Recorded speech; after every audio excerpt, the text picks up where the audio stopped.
Aujourd'hui, je termine une réflexion donc sur la sidra de Behar Bechukotai. Alors, on a du boulot, hein, je vous dirais franchement, parce qu'il y a 5 pages qui vous attendent. Mais voilà. Mais je pense que c'est un problème tout à fait essentiel.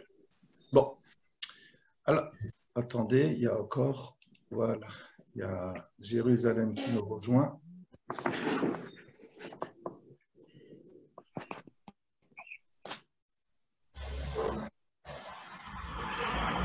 Il faut demander des droits d'auteur. Hein. Sur Sur le cours, alors, compte tenu du nombre de liaisons avec Israël, avec ci, avec ça. Au contraire, je pense que les problèmes de copyright, ce sont des vrais problèmes de halakha. Comment est-ce qu'on peut empêcher quelqu'un d'étudier? Alors, je veux dire que je comprends très bien que quelqu'un s'est investi pour faire des nouvelles parutions, mais Baruch Hashem, ça sera la sidra de ce Shabbat. Tu le sais aussi bien que moi, Jo. Elle est ouverte à tout le monde, riche ou pauvre, muni ou démuni. Voilà. Bon, alors on va commencer. Hein. Alors, donc, je ferme une fenêtre, excusez-moi pour qu'il y ait moins de bruit. Je vais faire pareil.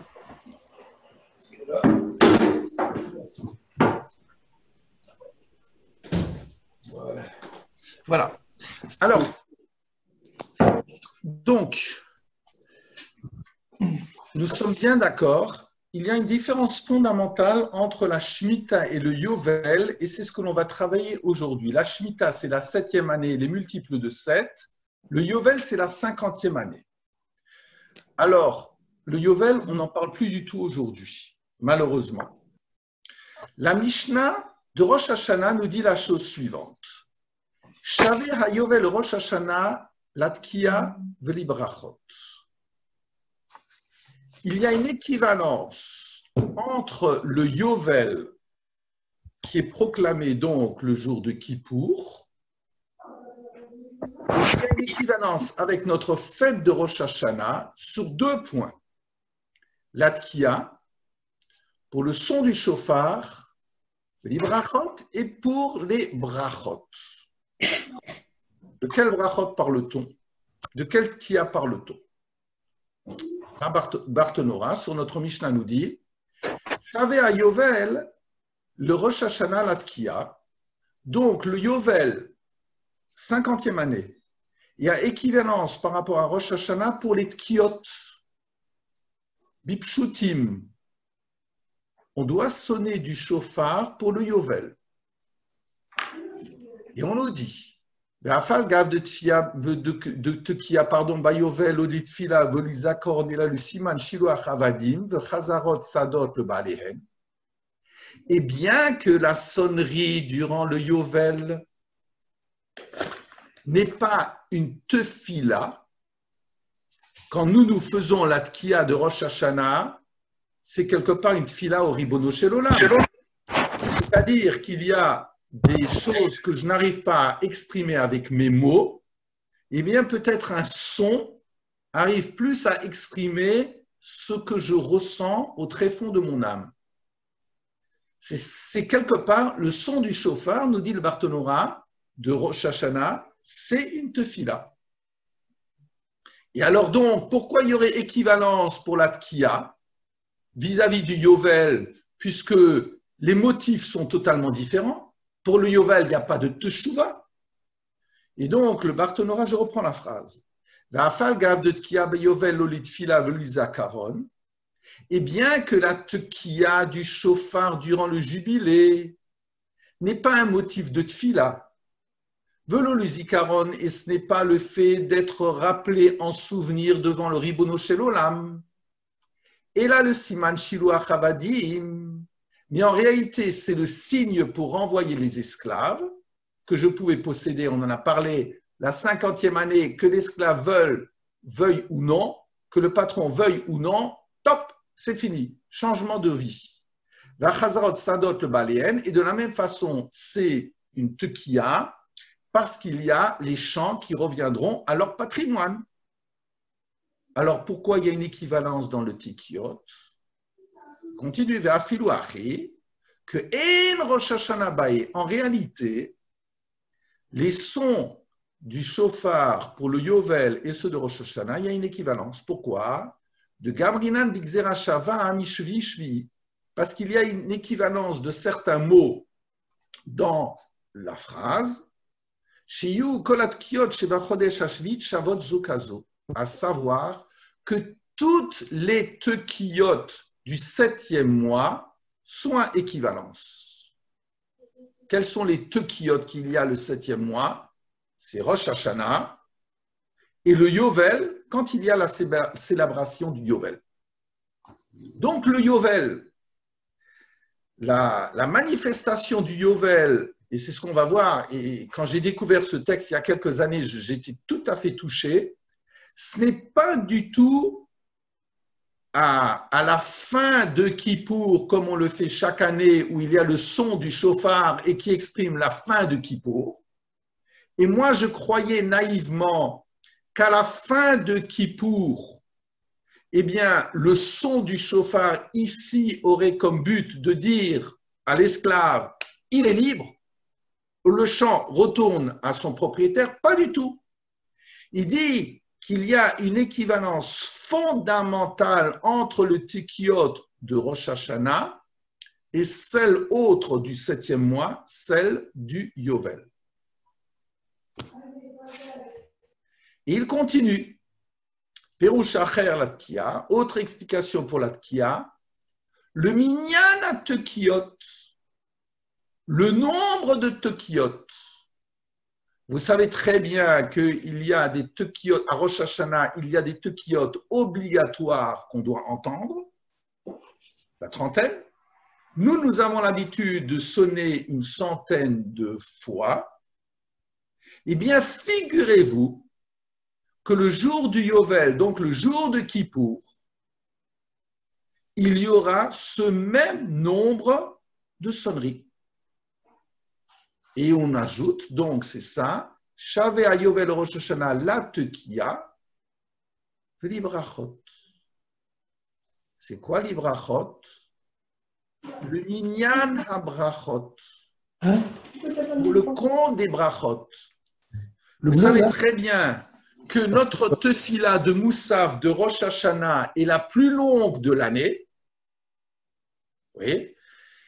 Et donc, il y aura la nomination de Malchuyot, Zichronot et Shofarot. C'est-à-dire que dans le Moussaf de Rosh Hashanah, il n'y a pas une seule bracha, mais il y aura 3 mentions. Nous proclamons Hachem roi sur nous. Zichronot, nous demandons qu'il se souvienne du monde et de sa création et de nous-mêmes. Le Shafarot, et nous l'exprimons par le shofar. Ce sont les 3 grandes parties de Moussaf, de Rosh Hashanah. Et ce qui est très curieux, c'est que la Hamida de Kippour de l'année du Yovel, c'est exactement la même. Je dois passer par le même processus de nommer Hachem roi sur moi, de lui demander de se souvenir de sa création, et je le proclame roi à travers le shofar. Et je reprends donc la phrase du Barthénora, de Bae le Mema Malchuyot Zichronot Veshofarot Beyom HaKippurim Shel Yovel, que mot Berosh Hashanah. Et ma Amida de Kippour de l'année du Yovel est la même que celle de Rosh Hashanah. Incroyable. Et alors nous continuons. Ça s'appuie sur quoi? Donc c'était ça notre sidra. Et tu dois faire littéralement passer le shofar de la teroua le 7e mois. Quand cela? Be'asar la chodesh, Beyom HaKippurim, le 10 du mois, le jour de Kippour. Ta'avir ou shofar b'chol artzechem, vous devez faire passer le shofar dans tout votre pays. Et vous devez séparer la 50e année. Ou kratem de Orbares le Choyoshvea, et vous devez nommer Dror, liberté, traduisons simplement, dans le pays pour tous ses habitants. Yovel hi tilachem, ce sera le jubilé pour vous. Et chacun retournera à son patrimoine et à sa famille. Yovel hi aouda, c'est un Yovel. Shnach tachamishin shana, la 50e année, tilachem, l'otizraou, vous n'avez pas le droit de semer.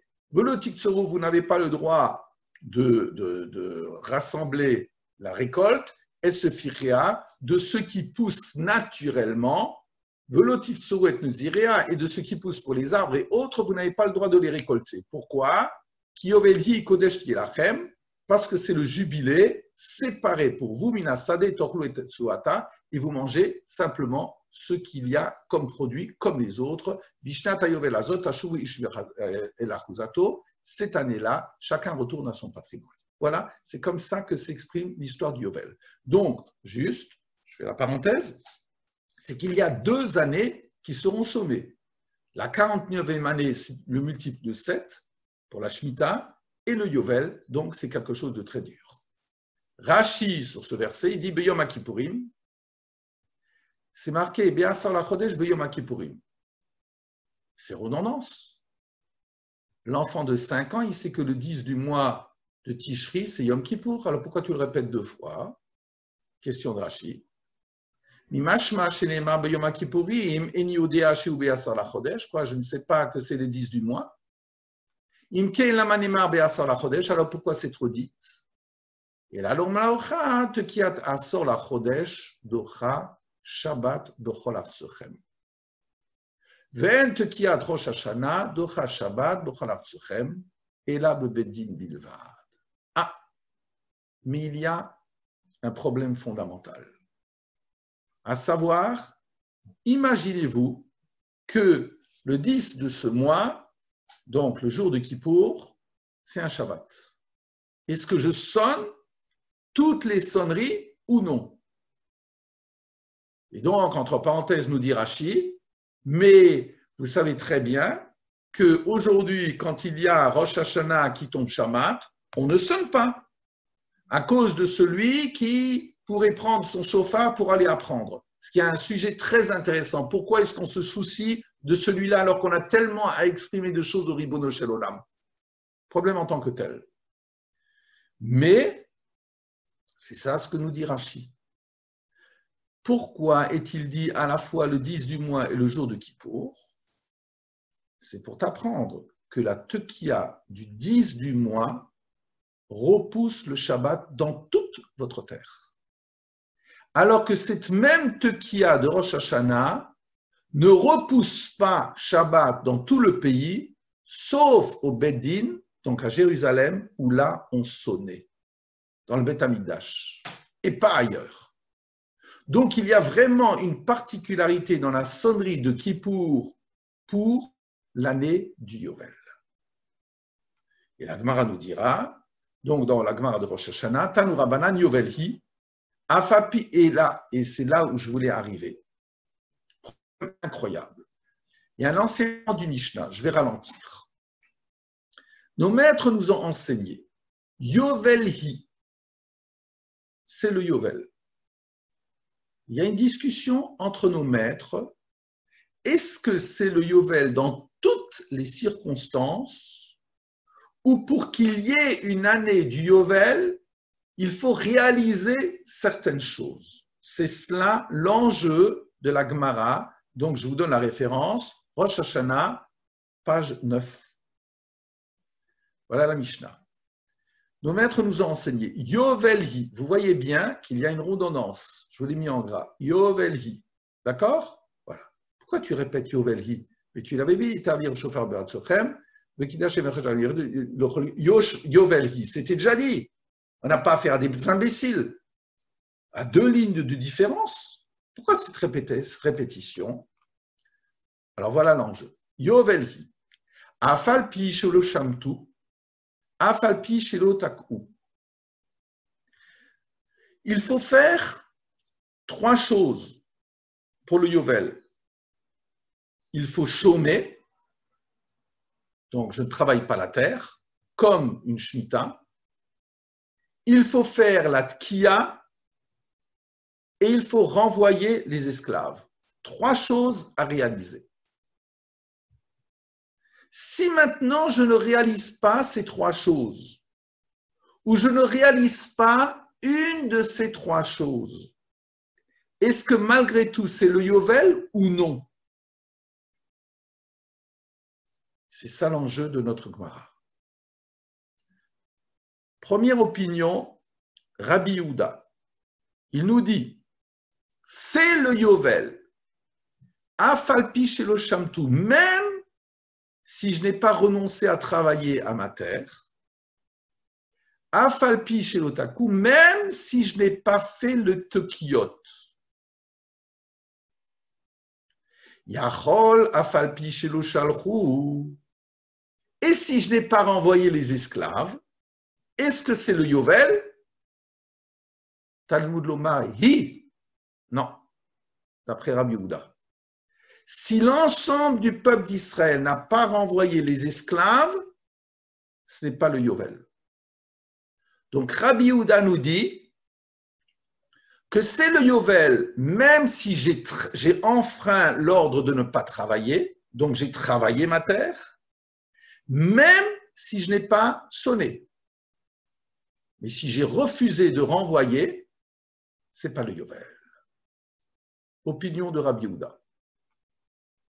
Rabbi Yossé Omer, Yovelhi, Afalpi shelo shamtu. Rabbi Yossé, il a une autre opinion. C'est le Yovel, même si je n'ai pas laissé la terre en friche, comme l'autre. Afalpi shelo shalchu, ou même si je n'ai pas renvoyé les esclaves, d'après Rabbi Yossé. Yachol afalpi shelo taku. Ah, mais peut-être si je n'ai pas sonné, est-ce que c'est le Yovel ou non? Talmud lomar hi. Non, ce n'est pas le Yovel. Donc, Rabbi Yehuda nous dit que ce qui est fondamental, ça sera de renvoyer les esclaves, et si je ne les ai pas renvoyés, il n'y a pas de Yovel. Rabbi Yossé nous dit ce qui est fondamental, c'est de sonner du chauffard. Il faudrait vraiment réfléchir à cela, parce que sonner du chauffard et ne pas renvoyer l'esclave, à quoi ça rime? Bon, je ne rentre pas là-dedans. Et donc, troisième opinion, Amar Rabbi Chia bar Abba Amar Rabbi Yochanan.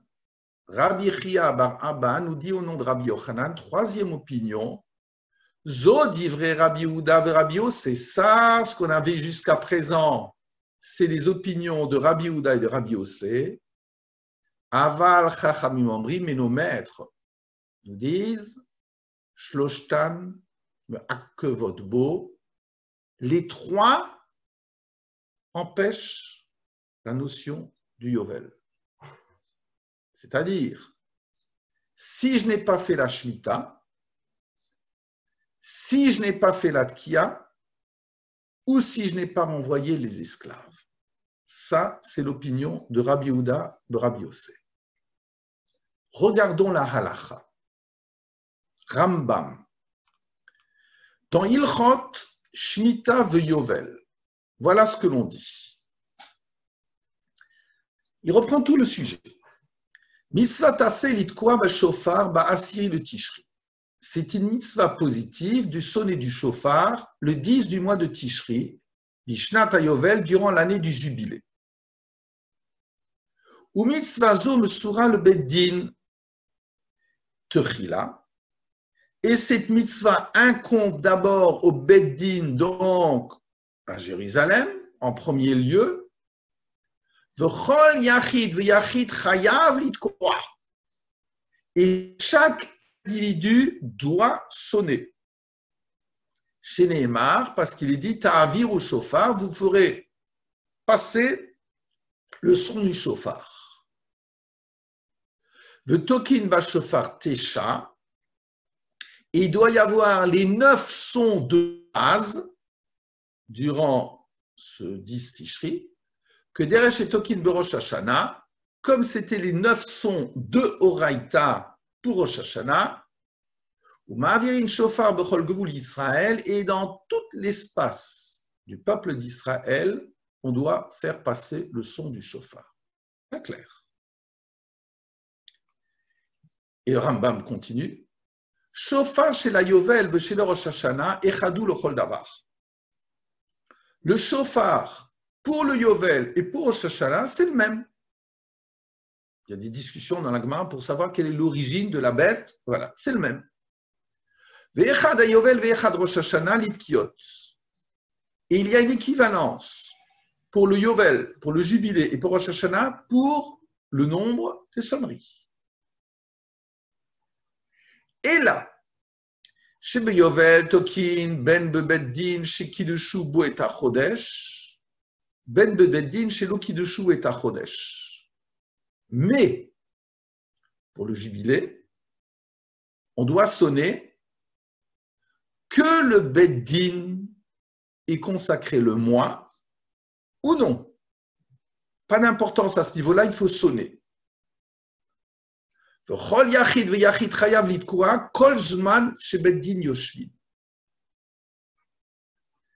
Et chaque individu doit sonner tant que le Beddin est siège. Veshelo bifne Beddin, et même s'il ne siège pas. Et Rambam continue.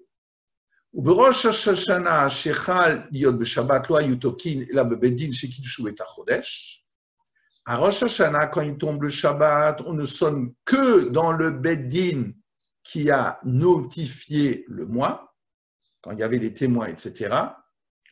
Ve'en kol yachid ve'yachid tokea, et à Rosh Hashanah, les individus ne sonnent pas, et là, bifne Beit Din, que à l'endroit du Beit Din. C'est tout. Ce qui n'est pas le cas de Kippour. Et enfin, halakha qui m'intéresse, Shlosha Dvarim Akevin Bayovel, 3 éléments empêchent la réalisation du Yovel, la tekiya, la sonnerie, Shilu Achavadim, le renvoi des esclaves, et Achazarat Sadot le Balien, et le retour des champs à leurs propriétaires. Vezo Yashmatat Karka, et c'est ça, le fait de la jachère de la terre. Donc, le Rambam est très clair, il tranche comme le 3e avis, Shloshtan Me'akevot Bo. Donc, il doit y avoir, de façon très surprenante pour le Yovel, l'assentiment, j'allais dire, de l'ensemble du peuple d'Israël. Mais si l'ensemble du peuple d'Israël bafoue un de ces 3 éléments, dans la majorité, le Yovel n'a plus sa place. Et ensuite, Rambam, au nom de la Gemara, nous dit quelque chose de très beau. Mais Rosh Hashanah ve'ad Yom HaKippurim lo hayu avadim niftarim l'gatehem. Mais en réalité, le Nouvel An, ça commence à Rosh Hashanah. Alors pourquoi est-ce que l'esclave ne rentre pas chez lui pour Rosh Hashanah? Alors réponse, entre Rosh Hashanah et Yom Kippourim, pendant les 10 jours, les esclaves ne retournent pas dans leur maison. Velo mishtabdin les adoniens, mais ils ne sont pas soumis non plus à leur maître. Velo asadot chosrol le baléhen, de la même façon, les champs ne reviennent pas à leurs propriétaires. Et là, alors qu'est-ce qu'on fait pendant 10 jours? Puisqu'il n'y a plus de boulot chez le maître. Et là, avadim ochlim veshotim usmechim, mais en réalité, les esclaves, chez leur ancien maître, mangent, boivent et sont dans la joie. Et ils ont même des couronnes sur leur tête, ils ont retrouvé leur liberté. Et dès qu'arrive Kippour, le Beddin sonne du shofar, et là les esclaves retournent à leur maison, et les champs retournent à leur propriétaire. Voilà. C'est clair. Je sors juste une seconde. Je dois faire quelque chose. Je prends un... Merci. Excusez-moi.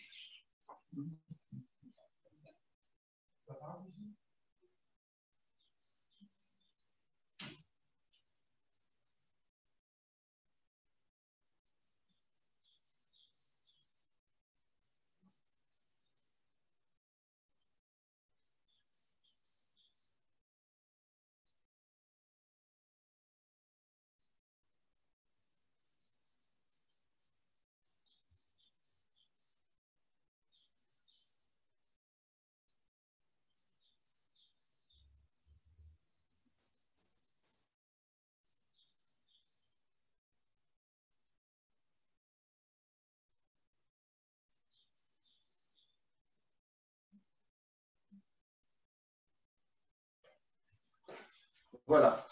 Excusez-moi. Voilà. Alors, regardez. Maintenant, on va voir en détail la différence entre ces deux notions. Donc, on a vu l'impact du Yovel, qui doit être véritablement une aspiration de l'ensemble de la collectivité juive pour ces trois domaines. Quelle est la différence entre la Shemitah et le Yovel très concrètement? Donc, premier passage. Hachem s'est adressé à Moshe sur la montagne du Sinaï en ces termes. Daber el bnei Israël va marta lehem. Parle aux enfants d'Israël et tu leur diras. Lorsque vous pénétrerez dans le pays que je vous donne, la terre célébrera un Shabbat en l'honneur d'Hachem. C'est quoi ce Shabbat? Sheshanim tizra savecha, 6 ans tu sèmeras ton champ. Sheshanim tizmor karmecha, pendant 6 ans tu tailleras ta vigne. Ve'asafta et tuvuata, et tu rassembleras ta récolte. Et la 7e année, Shabbat l'Hachem. Donc ça, c'est la Shemitah. Pour le Yovel, c'est ce qu'on avait vu. Donc tu compteras Sheva Shabbatot, 7 Shabbatot d'année, Sheva Shanim, cette année, 7 fois. Et donc ça sera au nombre de 49. Donc c'est le verset qu'on avait vu, vous sonnerez du shofar. Vous consacrerez la 50e année de Roch. Et donc, Yovelhi, Kodesh Tielachem, Minasade Tochlu et Tevuata, Ishnata Yovel Azot, Tashuvu Ish El Achuzato, cette année-là, chacun retournera vers sa propriété. Voilà. Quelle est la différence entre les deux?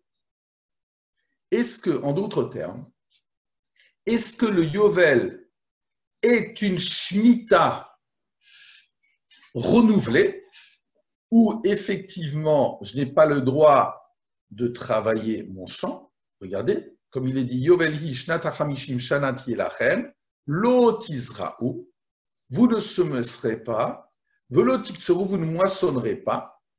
Donc, est-ce que c'est la même chose que pour la Shemitah où 6 ans tu dois travailler, la 7e année tu dois t'abstenir? Ou est-ce qu'il y a d'autres différences que le fait de renvoyer l'esclave, etc., etc. Alors, on va faire un très beau texte. Je vous l'ai mis en français. C'est un texte de Rav Yeshurun. Il s'appuie sur un Mesher Chochma, mais il va nommer ce Mesher Chochma, donne des différences fondamentales qui existent entre la Shemitah et le Yovel. Et voilà. Donc, en 5779, il a écrit: le début de la paracha est consacré à la mitzvah de la Shemitah. On peut y lire effectivement, durant 6 ans, tu ensemenceras ton champ, et durant 6 ans, tu tailleras ta vigne, tu engrangeras ta récolte. Mais la 7e année, un repos complet, ce sera pour la terre, un Shabbat pour l'Éternel, ton champ, tu n'ensemenceras pas, ta vigne, tu n'en tailleras pas. La paracha introduit ensuite la mitzvah du Yovel. Vous sanctifiez la 50e année et vous proclamez la liberté sur la terre pour tous ses habitants, c'est le jubilé. Pour la Shemitah d'une part, et pour le Yovel d'autre part, la Torah spécifie des halachot applicables.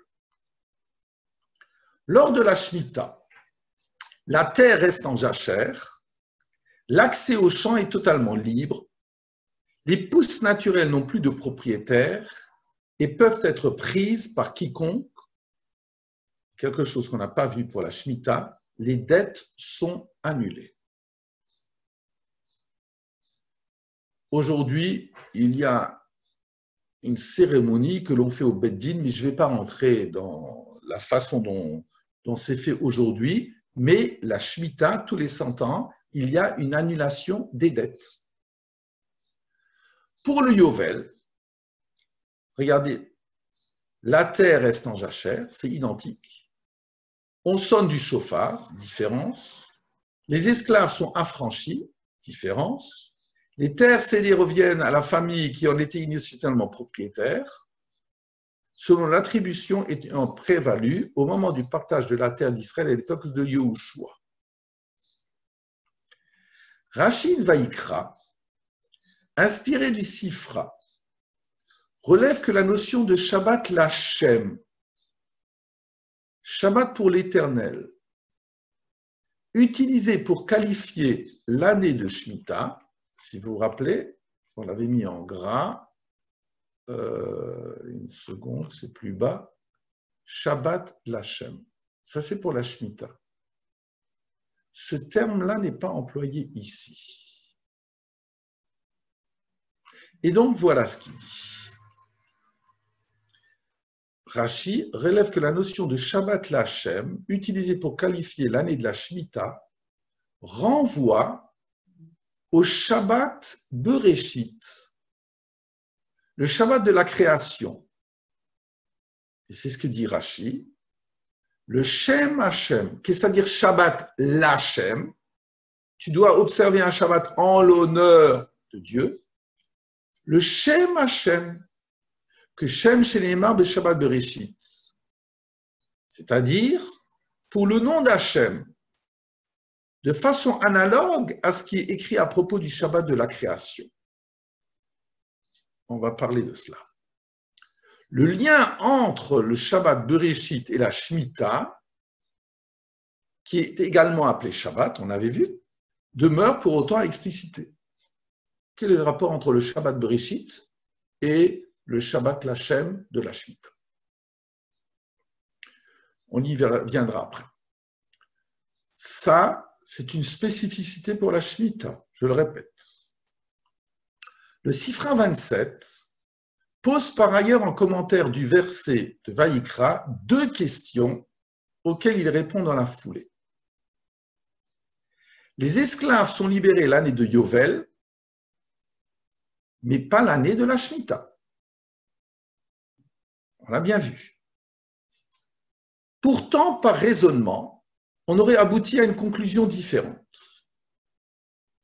En effet, puisque le Yovel qui ne met pas un terme aux dettes, on avait vu que ce n'était que la Shemitah qui était en rupture avec les dettes.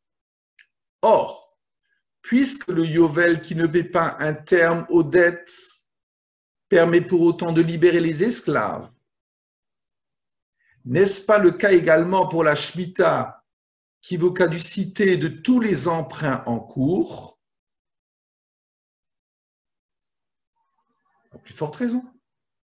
Et c'est pourquoi la Torah précise Bishnat HaYovel Azot, en cette année de Yovel.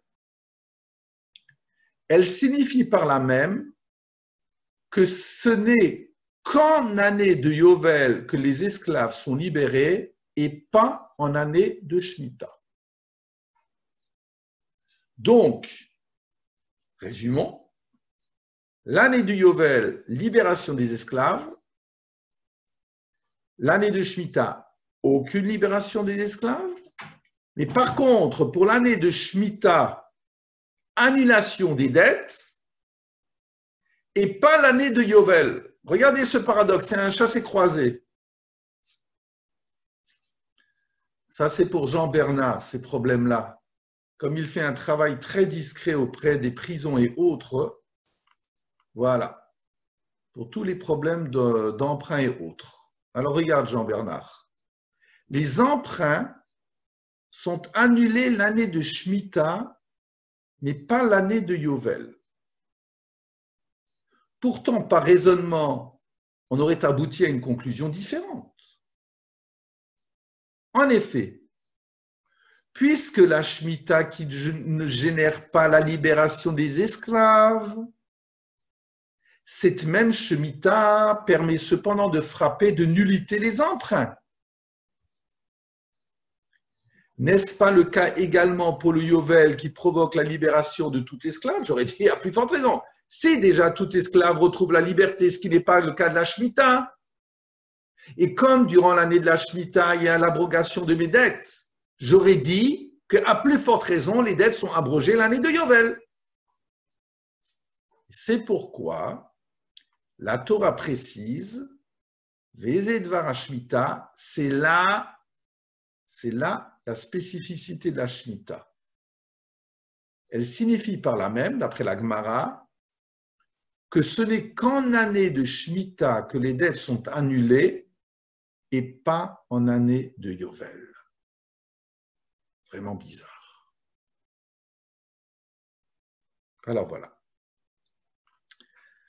Ce Midrash pose que la juxtaposition des lois de Shemitah et de Yovel eût été de nature à nous permettre de conclure à la convergence des lois attachées à ces deux événements. On aurait dit spontanément que le Yovel est un plus par rapport aux règles de la Shemitah. Et vous voyez que ce n'est pas exact. Pour autant, la Torah discrimine les halachot spécifiques à l'une et à l'autre de ces années. D'accord? Par exemple, pour les dettes. C'est qu'il existe une différence de fond, on va y aller doucement, entre l'année de Shemitah et celle de Yovel qui reste à établir. La Shemitah et le Yovel n'ont rien de parallèle. Enfin, ils ont des choses en parallèle, l'interdiction de travailler le champ. Mais la finalité du vécu de la Shemitah et de l'Yovel est totalement différente. Comment comprendre cela? Ce travail de définition différentielle entre Shemitah et Yovel est établi par le Rav Meir Simcha de Dvinsk dans le Mesher Chochma. Selon lui, selon le Mesher Chochma, la clé de cette discrimination repose dans le texte du Midrash suscité qui établit un lien entre la Shemitah et le Shabbat Bereshit. Quel lien? Dans Yeshaya, il est marqué, le prophète signifie de Karata Shabbat Oneg. Vous proclamerez que le Shabbat est un jour de plaisir.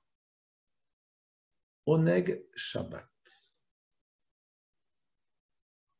Le Mesher Chochma nous oblige à définir les choses. Il n'y a pas de mitzvah de simcha le jour du Shabbat, mais une nécessité de vivre le Shabbat comme un plaisir. Incroyable. Donc il y a deux notions fondamentales dont on fait toujours un amalgame, et c'est tout à fait faux.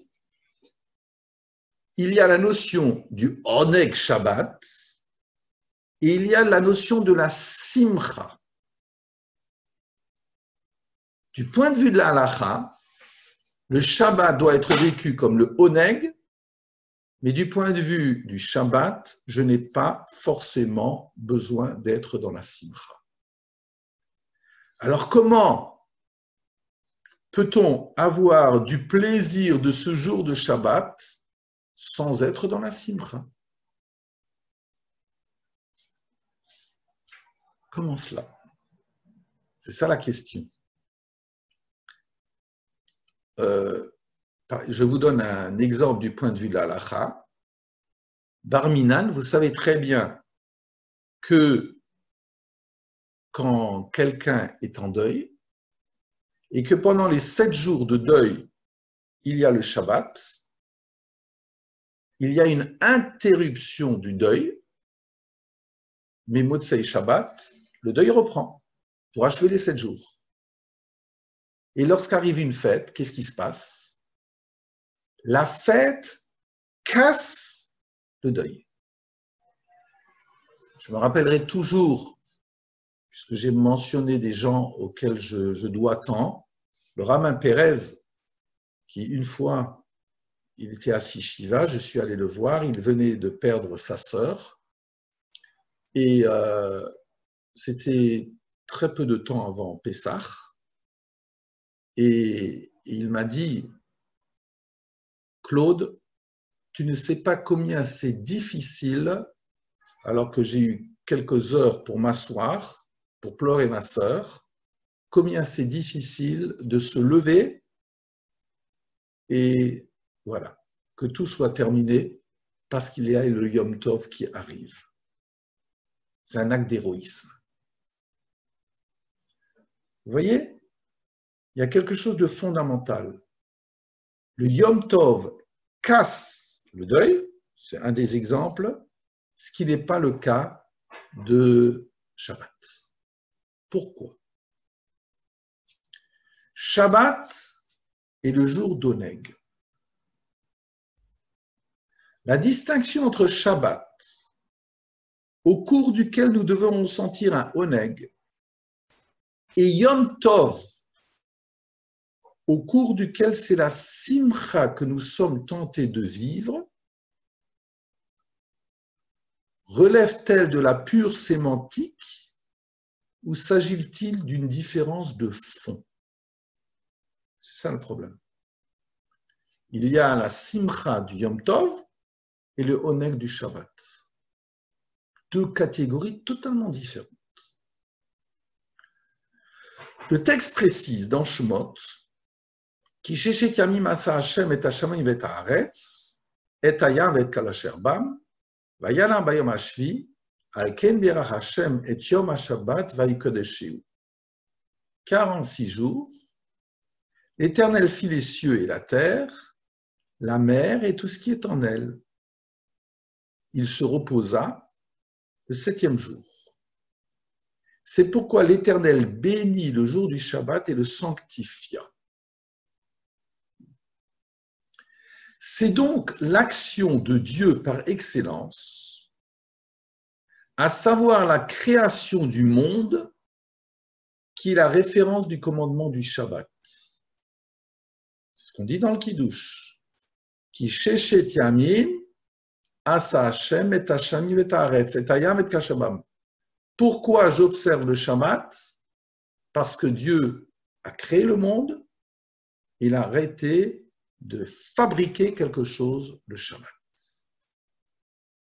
C'est donc l'action de Dieu, je reprends par excellence, à savoir la création du monde, qui a la référence du commandement du Shabbat. Et je dois m'abstenir de faire œuvre de création le jour du Shabbat. Que pouvons-nous saisir de la notion d'arrêt appliquée à l'activité divine? A priori, absolument rien. Hachem s'est arrêté de travailler. Mais la Torah pose ici que le jour du Shabbat est fondamentalement le jour de Dieu. Le jour du Seigneur. Bref. Adam Arishon a vécu le premier Shabbat du monde dans l'immédiateté de sa propre naissance. Il a été fabriqué le vendredi et tout de suite, il y avait Shabbat. Il n'était pas question alors qu'il s'adonne à la découverte du monde qui s'offrait à lui. Mais il lui fallait respecter le jour du Shabbat, alors même qu'il n'avait jusqu'alors exercé aucune activité particulière. Cette réalité pose de façon absolue que le Shabbat ne constitue en rien un repos accordé à l'homme pour récupérer après une semaine de labeur, puisque Adam Arishon n'avait rien fait. Le Shabbat est donc porteur d'une dimension tout autre. Ce n'est pas un jour de repos, et c'est un jour qui appartient à Dieu. Le jour du Shabbat, l'homme est par conséquent invité dans le monde de Dieu. Il doit proclamer que ce jour est un jour de plaisir, oneg. Cette proclamation est nécessaire pour ne pas s'y méprendre. C'est bien le Shabbat de Dieu que nous célébrons et pas un repos technique intégré à un rythme de vie. Le Shabbat est signifiant de l'histoire de Dieu et l'homme juif est invité à participer à cette histoire, j'allais dire à cette histoire divine. Ça, c'est Shabbat. Pour Yom Tov, il en va différemment. Chaque jour de Yom Tov est porteur d'un événement de la vie de l'homme. J'aurais dû le mettre en gras. Pour ne citer que les Shalosh Regalim, Pessah, Shavuot et Sukkot, marquent des événements fondateurs de l'histoire du peuple juif. La sortie d'Égypte, la protection divine dans le désert, le don, mais surtout l'acceptation par le peuple juif de la Torah. Par rapport au Shabbat, le modèle de Yom Tov procède d'un schéma inversé. À Yom Tov, c'est l'histoire de l'homme qui est au premier plan. La joie de Yom Tov, cette simcha, procède de la célébration du fait que Dieu soit présent dans notre histoire. Shabbat, l'homme est invité dans l'histoire de Dieu. Je reprends la différence entre les deux. La joie de Yom Tov procède de la célébration du fait que Dieu soit présent dans notre histoire. Je suis sorti d'Égypte, j'accepte la Torah et j'invite l'autre dans ma soukha. C'est l'histoire de l'homme dans lequel Hachem est invité. Yom Tov, ça c'était Yom Tov. Shabbat, c'est moi-même qui suis invité dans l'histoire de Dieu. Une dimension de l'identité de Shabbat nous échappe, elle appartient à Dieu. Nous éprouvons le plaisir d'être appelés à partager cette histoire divine. Et si les lois de Shabbat sont plus restrictives que celles de Yom Tov, cela concourt à notre conscience de cette réalité. Yom Tov, c'est Dieu qui est présent dans l'histoire de l'homme, et c'est cette réalité qui est constitutive de la joie. La simcha, il y a une différence, le Malbim le dit très bien, il y a une différence entre sasson et simcha. La simcha, c'est une joie qui s'exprime envers autrui. Et c'est la raison pour laquelle Yom Tov, c'est la relation vis-à-vis d'autrui que j'ai. Shabbat, c'est une intimité, c'est un oneg. Voilà, j'espère que c'est clair. Il y aurait beaucoup de choses à dire que je trouve merveilleuses, mais elles sont fondamentales.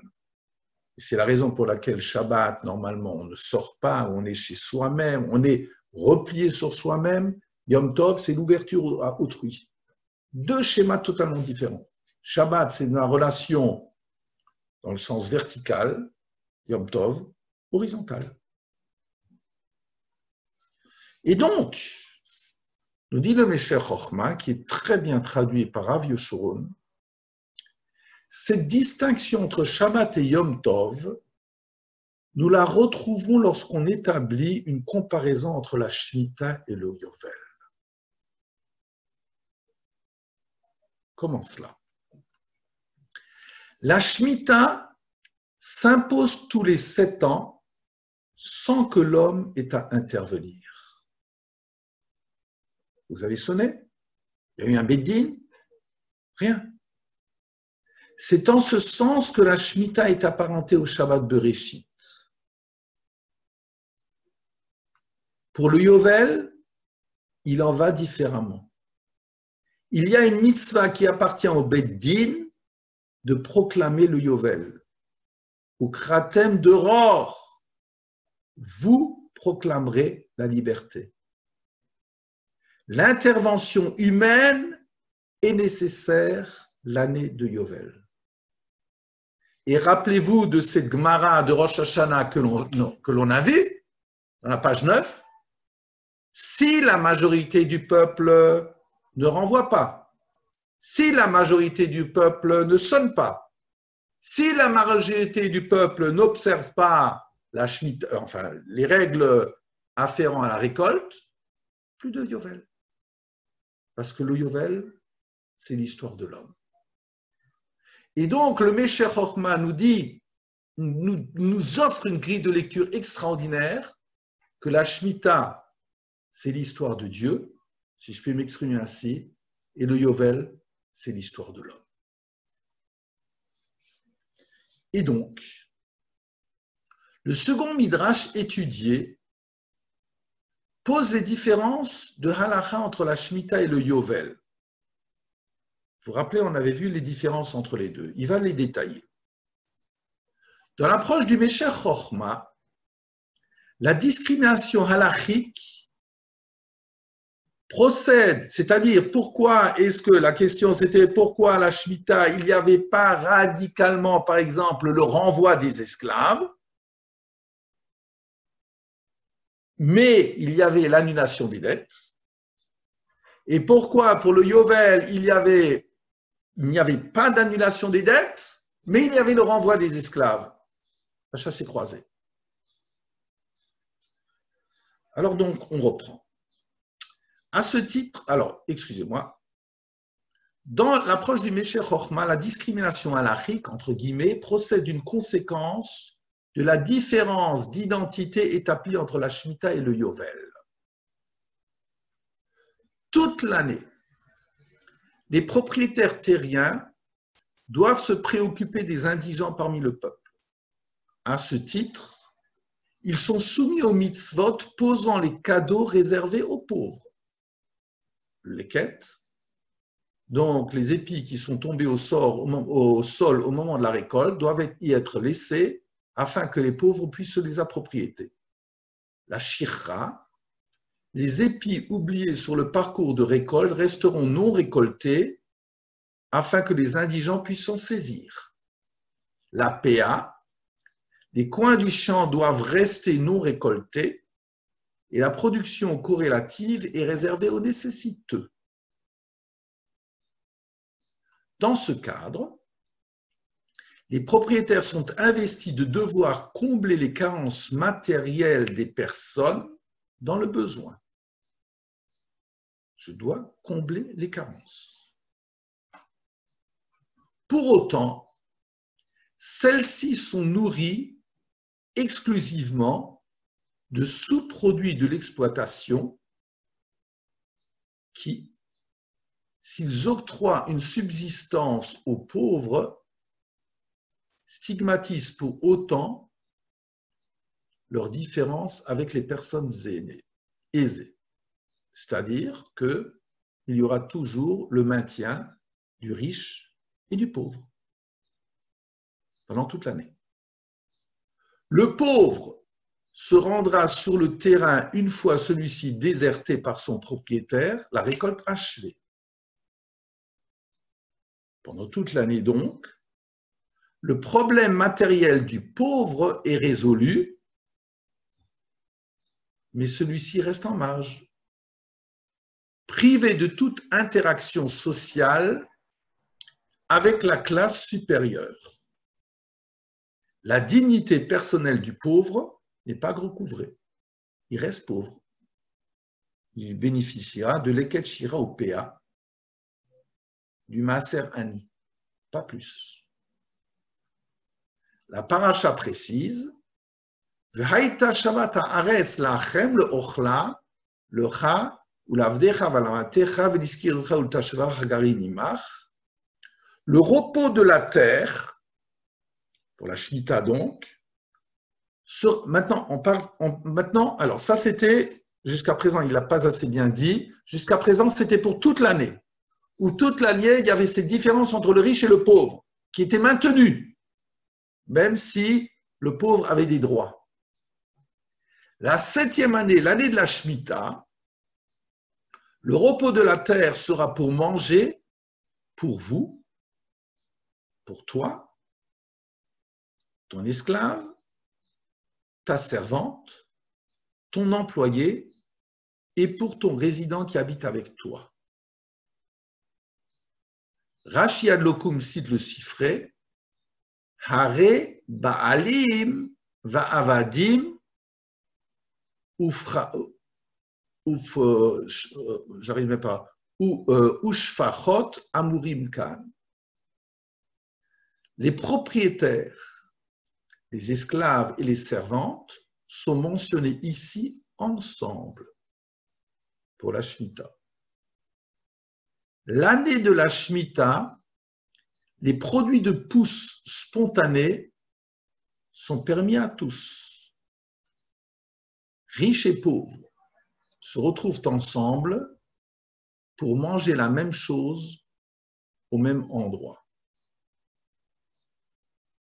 Dans la structuration du cadeau du pauvre au riche, l'année de la Shemitah, l'année de Shemitah,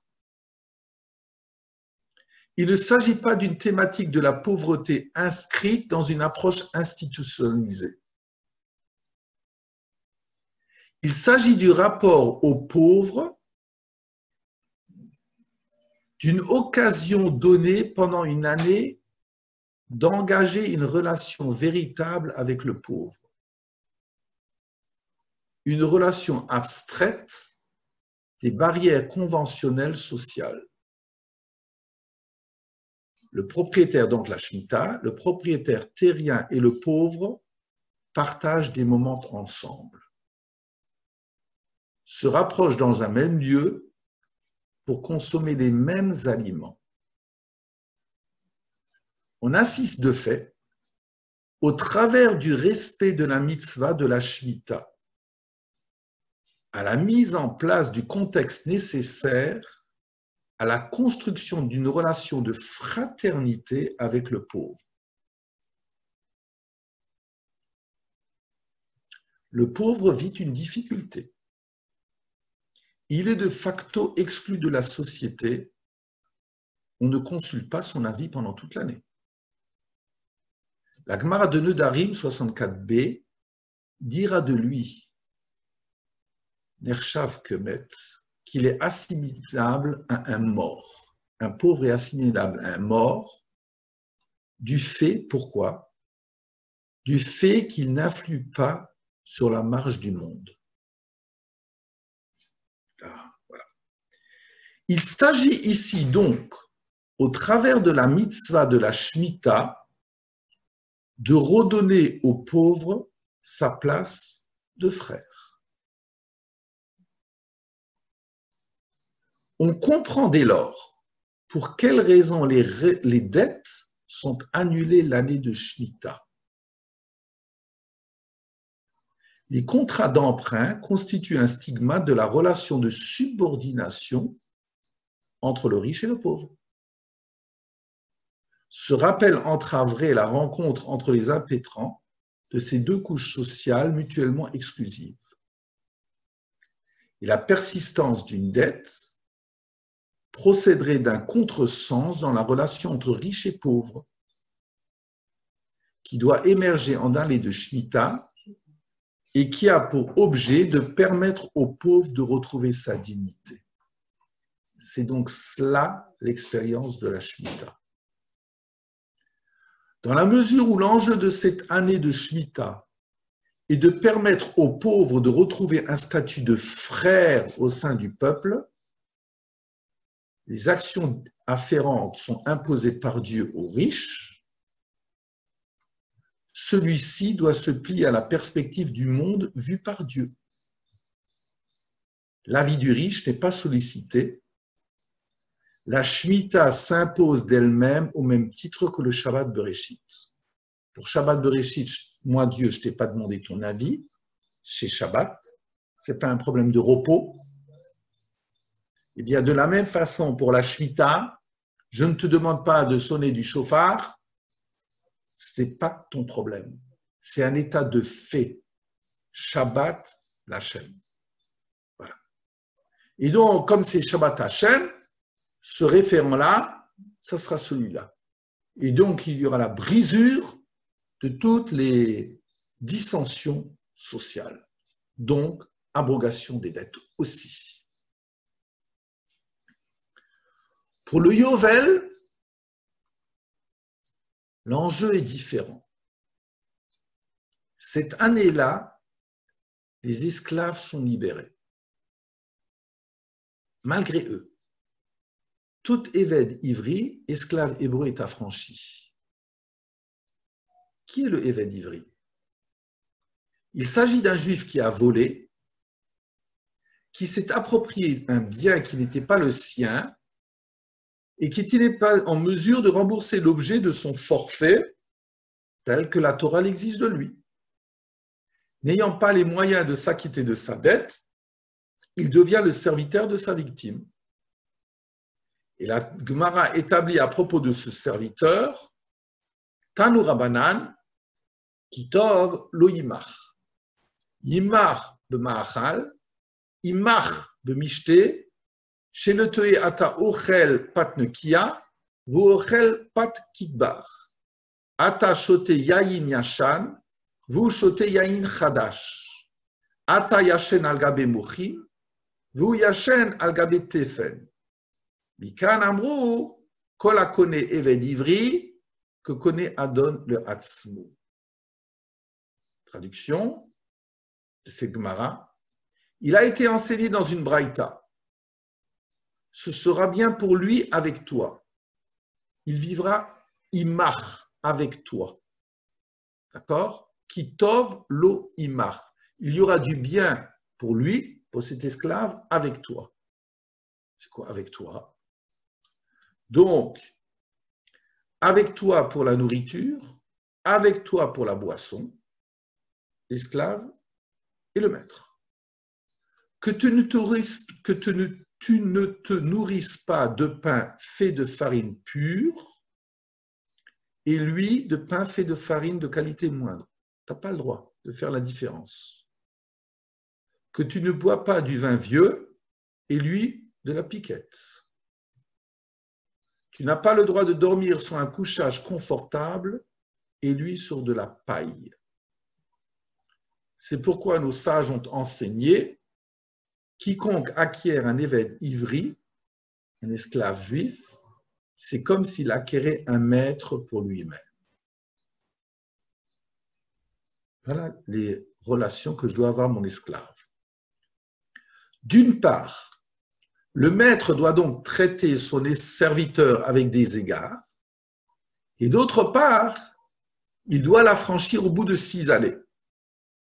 Kitikne vedivri, sheshanim de avod, vashvi, etc. Lorsque tu achèteras un esclave hébreu, 6 années il servira, et la 7e année il sortira libre sans payer.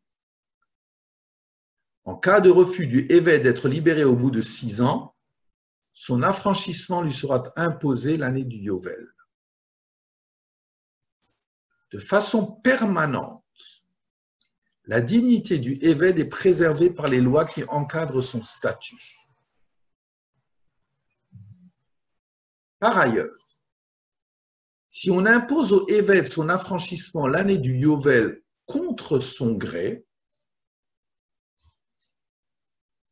c'est que ce n'était pas sa dignité qui était mise en défaut par la situation qui était la sienne. Il n'a pas envie de partir. Que cherche la Torah lorsqu'elle demande que l'esclave soit libéré de force la 50e année? Regardez bien comment il répond sur le Meshech Chochma. C'est qu'ici, ce n'est pas de la dignité du Éved dont il est question, parce que sinon même la 7e année, on aurait pu t'y obliger, mais de la dignité du maître. En dépit du fait que la Torah légitime la relation maître-serviteur, comme on l'avait vu, celle-ci doit pour autant générer chez le maître le sentiment que cette interaction revêt une dimension à la limite de l'indécent. S'approprier la force de travail d'un tiers ne peut être vécu comme un fait naturel. C'est ce que la Torah attend du maître lors de l'année du Yovel. Qu'une introspection le conduise à vouloir s'abstraire de cette relation qui, dans une certaine mesure, entrave sa propre dignité, la dignité du maître, parce qu'il soumet un autre. Cela ne peut se concevoir qu'en conséquence d'une prise de conscience et d'une volonté réelle.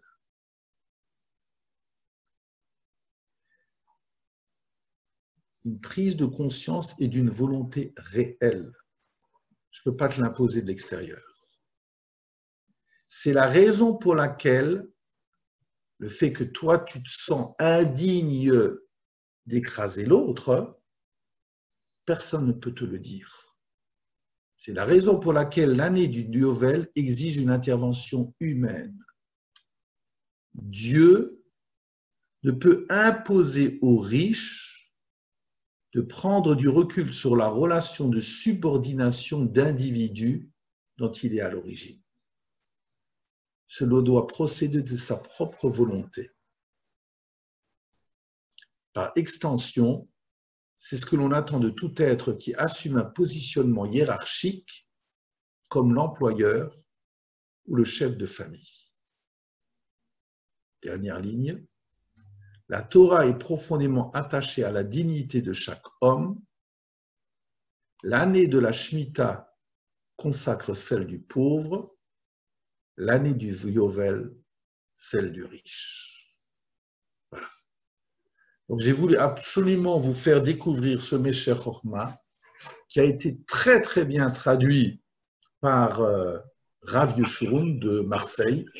C'est un texte prodigieux qui a mis vraiment l'accent sur les côtés parallèles, sur les différences essentielles qui existent du point de vue de notre approche entre Shemitah et Yovel.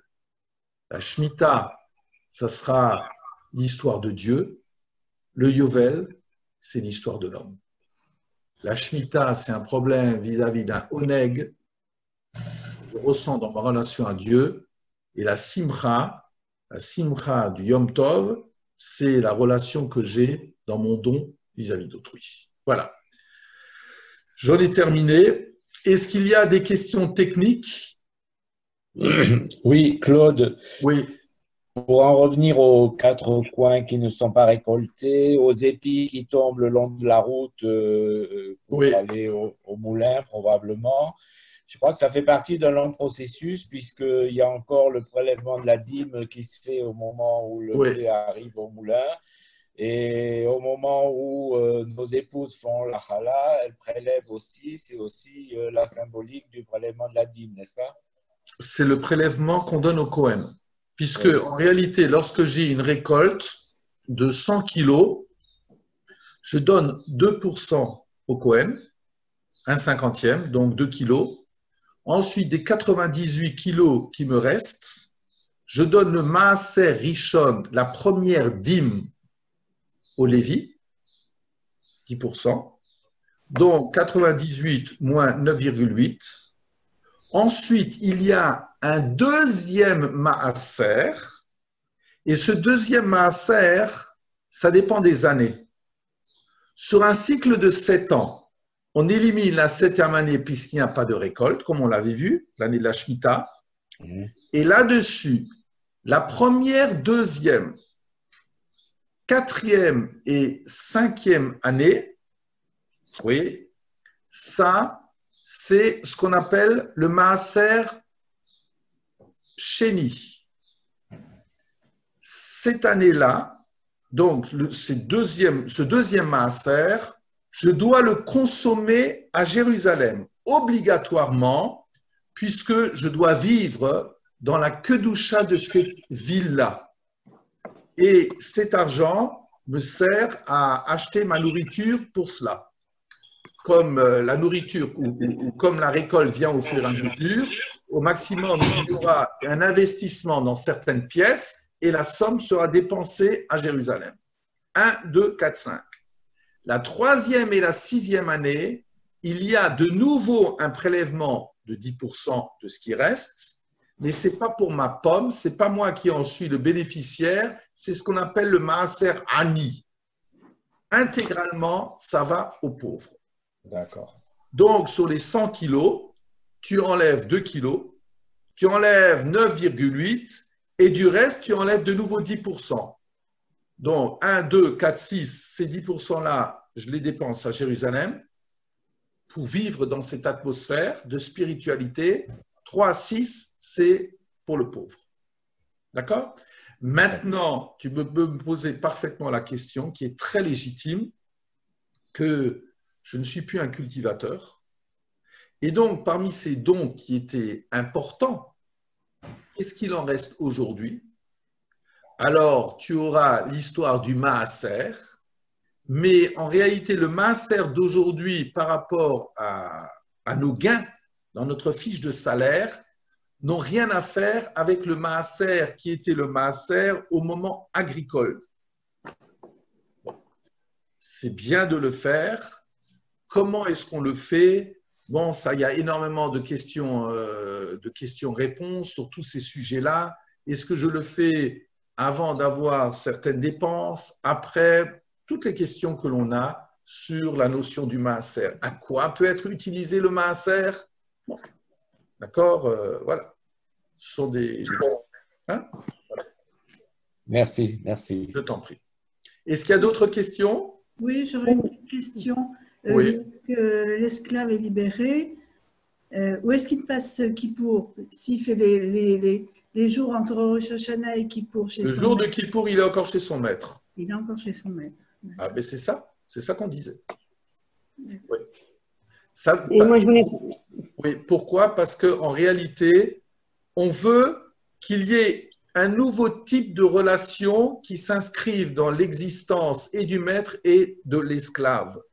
C'est-à-dire qu'on apprenne à vivre pendant 10 jours dans une relation, comme dirait Madame Nechama Leibovitz sur un texte magnifique, que ça devrait devenir une relation d'employé à employeur. Donc, c'est tout à fait autre chose. Et ça doit se vivre pendant les 10 jours. Et naturellement, le fait que ce soit le 10 jours où moi je devrais effectuer un retour à Hachem n'est pas innocent. Et qui marque d'ailleurs Rosh Hashanah, qui marque d'après la tradition juive, vous le savez aussi bien que moi, la naissance de l'homme, de tout homme créé à l'image de Dieu. Oui, il y avait encore une question. Moi, je voulais savoir au niveau pratique, l'esclave qui a été renvoyé au bout de je ne sais pas combien d'années comme ça, il repartait comment? Avec des biens, pas des biens? Comment il pouvait refaire sa vie? Oui, il partait avec des biens. C'est ce qu'on a. Non seulement il retrouve la liberté, mais en plus, il y a la mitzvah de Ha'anaka. Ha'anaka avec un Ayin, je dois lui donner une base de cheptel pour qu'il puisse justement reconstruire sa vie. Il ne part pas, l'autre chalechenu rekam, tu n'as pas le droit de le renvoyer les mains vides. Ha'anik ta'aniklo, tu dois lui octroyer mitzolecha ou mibokarecha de ton menu bétail et de ton gros bétail. D'accord. Transact. Merci. Je vous en prie. Merci Claude. Alors, si vous voulez, à demain avec beaucoup de plaisir. Ah, bonjour Claude. J'aimerais poser une question, juste enfin une remarque plutôt, concernant le pasuk qui l'équipe d'Hachem et Shenat HaChamishim. Oui. Khatem d'error. Oui. Qu'est-ce que c'est que ça? Ça veut dire qu'est-ce qu'on appelle le dror? Oui. Qu'est-ce que le Khatem d'error la reste? Qu'est-ce que ça vient faire là? Eh bien, justement, que la terre ici, elle retrouve sa liberté. Ça veut dire qu'elle retrouve sa racine. C'est quand même que. Bon. C'est ça le verset. Vous devez nommer la liberté. Bon, alors la liberté, je m'excuse juste, dans le Lashon HaKodesh, la liberté n'a rien à faire avec la liberté dans le sens classique. Dror, vous n'êtes pas, vous voyez bien que c'est le mot d'or, la génération. Comme s'il s'agissait, c'est quoi une génération? En français, la génération, c'est le père et le fils. En Lashon HaKodesh, d'or, c'est être capable de faire, c'est dira, être capable de faire habiter mon fils dans son monde. C'est ça l'habitation. C'est ça la génération. Installer, armer mon fils pour qu'il arrive à s'imposer dans sa propre histoire avec ses propres enjeux. C'est ça une génération. Ce n'est pas un terme d'année. Ça n'a rien à faire. Et ici aussi, à partir du moment où il a 50e année, eh bien, dans le dror, entre l'esclave, le maître, on doit de nouveau être capable d'installer une relation normale. Et le dror, si vous regardez Rashi et d'autres commentaires dans la Gemara, il y a un oiseau qui s'appelle le dror. C'est le moineau. Voilà, c'est peut-être le moineau, mais la Gemara, elle nous dit pourquoi lui il s'appelle dror. Parce qu'il est capable d'habiter dedans et dehors. Vous avez des oiseaux qu'on a à l'intérieur, vous avez des oiseaux d'extérieur, mais il y a un hiatus entre les deux. Le dror, nous dit la Gemara, c'est cet oiseau-là qui est capable d'habiter tant à l'intérieur, dans son chez-soi, qu'à l'extérieur. C'est ça la liberté, entre guillemets. Razak, merci. Très joli.